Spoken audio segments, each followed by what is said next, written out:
दोस्तों, आज की इस वीडियो में हम बात करने वाले हैं छत्तीसगढ़ रोजगार पंजीयन का जो नवीनीकरण होता है वो किस प्रकार से किया जाता है उसके बारे में हम कंप्लीट जानकारी इस वीडियो के माध्यम से जानेंगे। जो छत्तीसगढ़ रोजगार पंजीयन होता है, बहुत लोगों का क्या है कि एक्सपायर डेट हो जाता है उसका, तो रिन्यू नहीं करा पाते हैं। तो किस प्रकार से नए वेबसाइट में कैसे नवीनीकरण करना है, स्टेप बाय स्टेप जानकारी हम इस वीडियो के माध्यम से जानेंगे और स्टेप बाय स्टेप हम देखेंगे कि किस प्रकार से हमें प्रोसेस को फॉलो करना है। तो चलिए वीडियो को स्टार्ट करते हैं। सबसे पहले आप ये जान लीजिए कि ऑनलाइन नवीनीकरण के लिए आपके पास कौन कौन से डॉक्यूमेंट्स होने चाहिए। इसके लिए आपके पास एक मोबाइल नंबर और एक आधार कार्ड होना चाहिए। साथ ही इस बात का ध्यान रखें कि आपका जो मोबाइल नंबर है वो आपके आधार कार्ड से लिंक होना चाहिए। अगर ऐसा नहीं है तो आप किसी भी चॉइस सेंटर में जाकर अपने मोबाइल नंबर को अपने आधार कार्ड से लिंक करवा सकते हैं। इन सभी चीजों के अलावा आपके पास डिजिटल रूप में पासपोर्ट साइज फोटो होना चाहिए, जिसका जो फॉर्मेट रहेगा वो रहेगा जेपीजी फॉर्मेट और इसका जो साइज है वो 10 केबी से लेकर 100 केबी के बीच का होना चाहिए। ये सारे डॉक्यूमेंट्स रेडी होने के बाद अब आप आसानी से ऑनलाइन नवीनीकरण कर पाएंगे। सबसे पहले आपको अपने मोबाइल में, अगर आप मोबाइल से अपना रोजगार पंजीयन नवीनीकरण करना चाहते हो तो मोबाइल का कोई सा भी ब्राउजर को ओपन कर लेंगे, और अगर पीसी से कर रहे हैं तो आप पीसी में कोई सा भी ब्राउजर को ओपन कर लेंगे और सर्च बार में सिंपली आपको टाइप करना है सीजी रोजगार पंजीयन। यहाँ पे आप देख सकते हैं सीजी रोजगार पंजीयन टाइप करना है और एंटर प्रेस कर देना है। अब आप देखेंगे आपके सामने कुछ इस प्रकार से पेज ओपन होकर आ जाता है। आप सिंपली होम रोजगार विभाग छत्तीसगढ़ इस पे क्लिक करेंगे। अब आप छत्तीसगढ़ रोजगार विभाग छत्तीसगढ़ की ऑफिशियल वेबसाइट पर आ जाते हैं। यहाँ से ही आप अपना रोजगार पंजीयन का नवीनीकरण और न्यू रजिस्ट्रेशन सब आप यहीं से कर सकते हैं। तो आप सिंपली यहाँ पे देखेंगे एक ऑप्शन होगा नवीनीकरण का, इस पे आपको सिंपली क्लिक करना है और यहाँ पे कुछ इंस्ट्रक्शंस आपके सामने दिखाई देगा, कुछ महत्वपूर्ण दिशा निर्देश। ये सभी आप अच्छे से पढ़ लेंगे, उसके बाद ही आप आगे के बटन पे क्लिक करेंगे। तो इसमें क्या बेसिक जानकारी लिखा हुआ है उसको हम समझा देते हैं आपको। जैसे कि अगर आपका रोजगार पंजीयन क्रमांक का नवीनीकरण का डेट जो है वो खत्म हो गया है या फिर अभी बचा है, तो अगर आप नवीनीकरण करना चाहते हैं तो ही यहाँ पे अपना पुराना जो पंजीयन क्रमांक होता है उसको फिलअप करेंगे। और अगर आप न्यू रजिस्ट्रेशन करना चाहते हैं, नया पंजीयन, तो फिर आप यहाँ पे लॉगिन पेज में जाएं। तो जैसे कि हम स्टार्टिंग के वीडियो में ही आपको बताए थे कि हम रोजगार पंजीयन का नवीनीकरण करेंगे, यानी कि रिन्यू करेंगे। तो हम सिंपली यहाँ पे आपको अपना रोजगार पंजीयन क्रमांक को फिलअप करना है। तो हम फटाफट से कर लेते हैं रोजगार पंजीयन क्रमांक को एंटर। तो हमने यहाँ पे अपना पुराना पंजीयन क्रमांक को फिलअप कर लिया है और अब सिंपली विवरण प्राप्त करें के ऑप्शन पे क्लिक करना है। तो जैसे ही विवरण प्राप्त करें के ऑप्शन पे हमने क्लिक किया तो यहाँ पे आप देख सकते हैं पंजीयन क्रमांक, यहाँ पे जो नाम है वो नाम दिखा रहा है, पिता पति का नाम है, यहाँ पे जन्म तिथि है और यहाँ पे देखेंगे मोबाइल नंबर, यानी कि जो हमारा पिछला पंजीयन क्रमांक था उसमें मोबाइल नंबर लिंक नहीं था, रजिस्टर्ड नहीं था, तो यहाँ पे ब्लैंक शो हो रहा है। और यहाँ पे देखेंगे तो पंजीयन दिनांक दिखा रहा है और यहाँ पे नवीनीकरण दिनांक यहाँ पे दिखा रहा है। और यहाँ पे भी आप पढ़ेंगे तो यहाँ पे आपको देख सकते हैं आपका पंजीयन नवीनीकरण के लिए लंबित है। पंजीयन की अवधि 1/2/2025 से 30/4/2025 है। कृपया अपना पंजीयन नवीनीकृत करने के लिए नवीनीकरण के बटन पर क्लिक करें। तो हमें सिंपली नवीनीकरण का ऑप्शन यहाँ पे दिखाई दे रहा है, एक बटन है, इसको आपको प्रेस कर देना है। अब आप देखेंगे तो आपके सामने कुछ इस प्रकार से पेज ओपन होकर आ जाएगा। यहाँ पे देखेंगे नोट वेबसाइट पर जाकर आधार नंबर, मोबाइल नंबर, कैप्चा दर्ज करके प्रस्तुत करना। बटन पर क्लिक करने के पश्चात अगर तो सिंपली आप यहाँ से देख सकते हैं आपको यहाँ पे सत्यापित करना है। तो उस पॉपअप को सिंपली आप ऊपर से कट कर देंगे तो आपके सामने फिर से इस प्रकार से ओपन होकर आ जाएगा। अब यहाँ पे आपको सिंपली पंजीयन नवीनीकरण का यहाँ पे देख सकते हैं, जैसे कि मोबाइल नंबर यहाँ पे मांगा जा रहा है तो आपको मोबाइल नंबर फिलअप कर देना है। तो हम सिंपली यहाँ पे कोई सा भी मोबाइल नंबर फिलअप कर देते हैं, लेकिन यहाँ पे ध्यान दीजिएगा अभी जो दूसरे स्टेप में हम करेंगे तो उसमें आधार के साथ जो लिंक मोबाइल नंबर होगा वही मोबाइल नंबर पे ओटीपी भेजा जाएगा।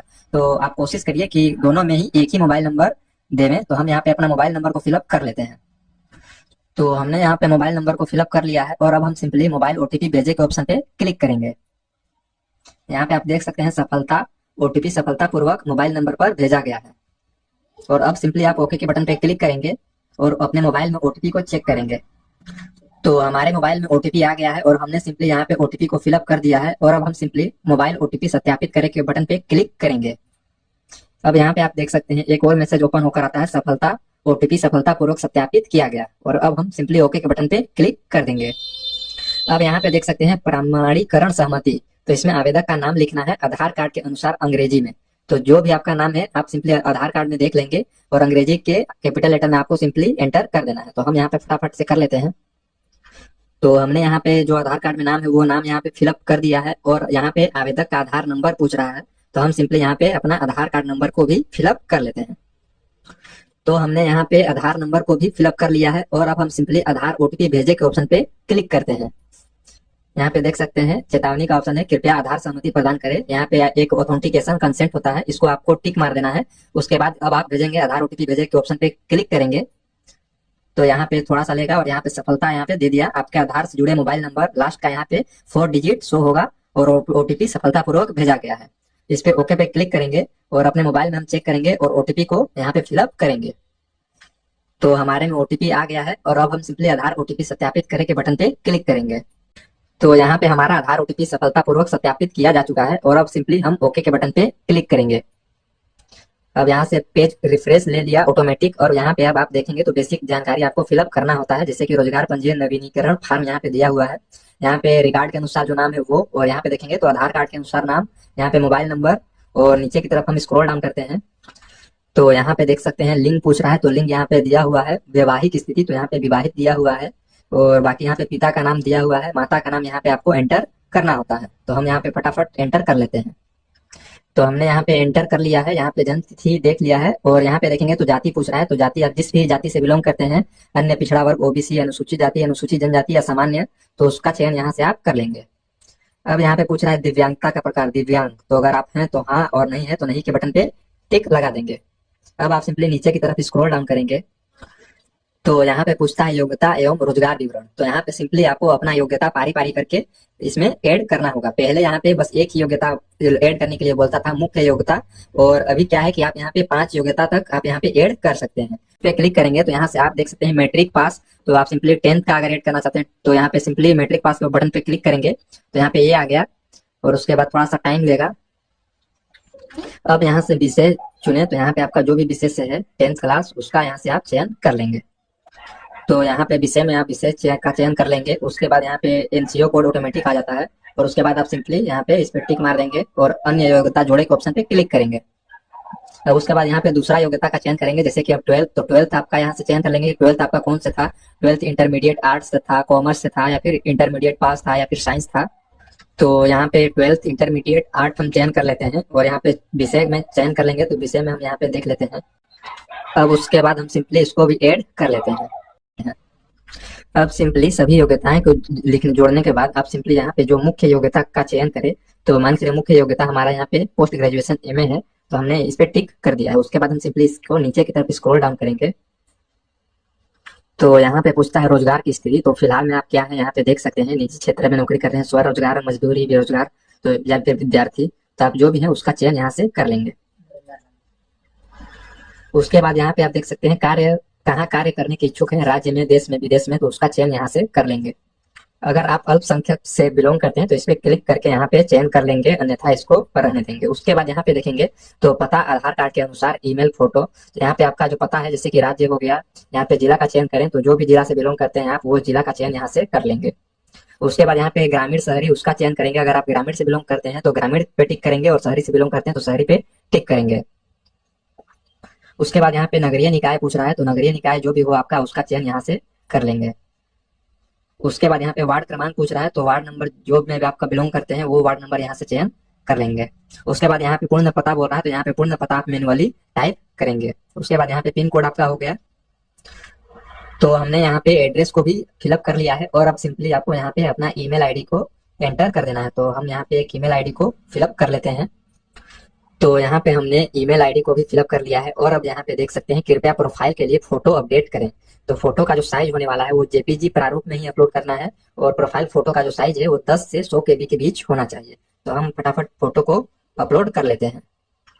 तो फोटो अपलोड करने के लिए सिंपली आप चूज फाइल के बटन पे क्लिक करेंगे और जिस भी फाइल फोल्डर में आपका फोटो हो उस पर आप सिंपली क्लिक करके अपना फोटो जो है उस पर क्लिक करेंगे तो आपका फोटो यहाँ पे दिखाई देने लगेगा, ये अपलोड हो गया। उसके बाद यहाँ पे आपको घोषणा पत्र दिखाई मिलेगा। नोट, आवेदक के दस्तावेजों को सत्यापन नियोक्ता द्वारा नियुक्ति के दौरान किया जाएगा। दस्तावेजों की जिम्मेदारी रोजगार विभाग की नहीं होगी।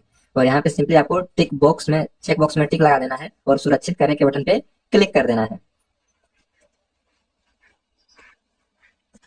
अब आप देखेंगे पंजीयन फार्म सफलतापूर्वक सुरक्षित कर लिया गया है और आपका पंजीयन क्रमांक यहाँ पे पंजीयन क्रमांक दे दिया गया है। अब यही पंजीयन क्रमांक आपका हो गया। जब भी आप फॉर्म भरेंगे तो पंजीयन क्रमांक की जगह पर आपको यही पंजीयन क्रमांक को फिलअप करना होता है। और अब सिंपली हम ओके के बटन पे क्लिक करेंगे।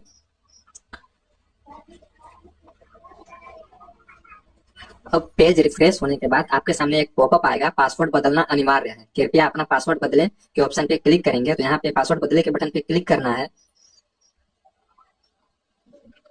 और अब आप देखेंगे पासवर्ड बदले के सेक्शन में हम लोग आ चुके हैं। यहाँ पे देखेंगे मौजूदा पासवर्ड और यहाँ पे नया पासवर्ड और पासवर्ड, नया पासवर्ड का जो दोबारा आपको री एंटर पासवर्ड करना है। तो मौजूदा पासवर्ड आप कहाँ से फिलअप करेंगे, तो आपके रजिस्टर्ड मोबाइल नंबर में मैसेज के माध्यम से भेज दिया गया है। आप वो मैसेज में देख करके यहाँ पे अपना पासवर्ड को फिलअप कर लेंगे। तो हम अपना जो मैसेज में अभी आया है पासवर्ड, उसको हम यहाँ पे फिलअप कर लेते हैं। तो यहाँ पे हमने मौजूदा पासवर्ड को भी फिलअप कर दिया है, नया पासवर्ड भी बना लिया है और पासवर्ड की पुष्टि भी कर लिया है। पासवर्ड आप बना लेंगे, एक capital letter, small letter, alphabet और नंबरिक लेटर चारों का मिक्स करके आपको पासवर्ड को बनाना है। उसके बाद सिंपली आगे बढ़े के बटन पे आपको क्लिक कर देना है। अब यहाँ पे देखेंगे आप सफलतापूर्वक पासवर्ड बदला गया। तो ये भी हमारा पासवर्ड भी चेंज हो चुका है। और अब हम सिंपली ओके के बटन पे क्लिक कर देंगे। तो यहाँ से फिर से लॉगिन करने का ऑप्शन आपके सामने दिखाई देगा। सिंपली आप यहाँ से कट करेंगे और यहाँ पे मोबाइल नंबर को फिलअप कर लेंगे और यहाँ पे पासवर्ड और यहाँ पे कैप्चा कोड को फिलअप कर लेना है। तो हम फटाफट अपना मोबाइल नंबर और पासवर्ड और कैप्चा कोड को फिलअप कर लेते हैं। तो हमने यहाँ पे मोबाइल नंबर यानी यूजर आईडी और यहाँ पे पासवर्ड को फिलअप कर लिया है, यहाँ पे कैप्चा कोड को भी फिलअप कर लिया है। और अब हम सिंपली लॉगिन के बटन पे क्लिक करेंगे, लॉगिन करें। यहाँ पे ये आ रहा है, आप सिंपली इसको ओके कर देंगे और यहाँ पे आप देखेंगे तो यहाँ पे हमारा जो डैशबोर्ड है वो ओपन होकर आ जाता है। यहाँ पे देखेंगे तो पंजीयन क्रमांक आपको दिखाई देगा।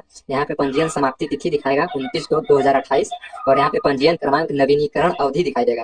तो यहाँ पे 1/2/2028 से 30/4/2028 तक नवीनीकरण का डेट यहाँ पे दिखाई दे रहा है। बाकी नीचे की तरफ आप स्क्रॉल डाउन करेंगे तो यहाँ पे आपके सामने जो जो वैकेंसी निकला है वो यहाँ पे दिखाई देगा। तो ये सभी अभी इनवैलिड हो गया है, इनएक्टिव है। यहाँ पे जो रहेगा वैकेंसी वो यहाँ पे एक्टिव दिखाई देगा। अब आप सिंपली यहाँ पे देखेंगे पंजीयन के ऑप्शन पे आप क्लिक करेंगे तो यहाँ पे देख सकते हैं पंजीयन सुधार भी सकते हैं, केवल योग्यता भी सुधार सकते हैं, पंजीयन विवरण देख सकते हैं और यहाँ पे देखेंगे मेन पहचान पत्र एक्सटेन देखें। तो इस पे आप क्लिक करेंगे, यहाँ से ओके करेंगे तो यहाँ देखेंगे ये है आपका मेन रोजगार पंजीयन सर्टिफिकेट। आप सिंपली यहाँ पे देख सकते हैं, यहाँ पे नाम, पता, अन्य पिछले जो जानकारी है, यहाँ पे क्वालिफिकेशन योग्यता वो भी दिया हुआ है और यहाँ पे आप सिंपली इसको प्रिंट आउट भी निकाल सकते हैं। तो यहाँ पे आप मेन एक चीज देख लेंगे, यहाँ पे टिप्पणी में यह रोजगार पंजीयन प्रमाण पत्र कंप्यूटर जनित है, इसमें हस्ताक्षर की आवश्यकता नहीं है।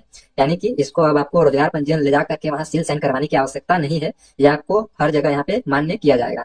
सिंपली आप यहाँ पे पीडीएफ प्रिंट डाउनलोड करके ऑप्शन पे क्लिक करेंगे तो ये आपका इस प्रकार से यहाँ पे आ जाएगा। आप सिंपली इसको डाउनलोड कर लेंगे।